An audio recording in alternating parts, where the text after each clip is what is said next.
இசை திலகம் கேவி மகாதேவன் காலம் வரைக்கும் திரை இசை எப்படி இருந்தது தெரியுமா? இங்க இருக்கிற பெரியவங்க எல்லாருக்கும் தெரியும். அதுக்கு முன்னாடி எஸ்.எம். சுப்பைய நாயுடு காலத்திலிருந்து திரை இசை எப்படி இருந்ததா, செவ்வியல் இசையினுடைய நீட்சியாகவே இருந்தது.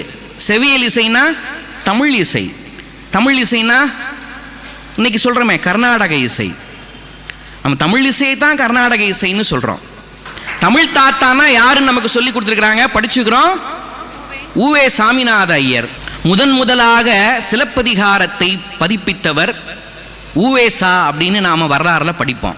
உவேசா பதிப்பிச்ச உடனே தமிழ்நாட்டில் அதை எல்லோரும் வாசித்தார்கள். முக்கியமான தமிழ் அறிஞர் பெருமக்கள் எல்லாரும் வாசிச்சாங்க, எல்லாரும் வாசித்து புரிந்து கொண்டார்கள்.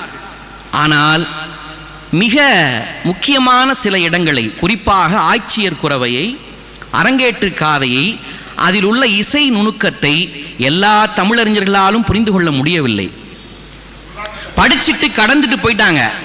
ஆனா நண்பர்களே, ஆய்ச்சியர் குரவையில் இருக்கிற, அரங்கேற்று காதையில் இருக்கிற இசை முடிச்சுகளை எல்லாம் ஒன்றொன்றாக அவிழ்த்து 1346 பக்கங்கள் கொண்ட கருணாமிர்த சாகரம் என்கிற மாபெரும் தமிழ் இசை நூலை நமக்கு வழங்கிய ஆபிரகாம் பண்டிதர் தான் தமிழ் இசை தாத்தா என்று யார் கேட்டாலும் சொல்லுங்கள், யார் கேட்டாலும் சொல்லுங்க.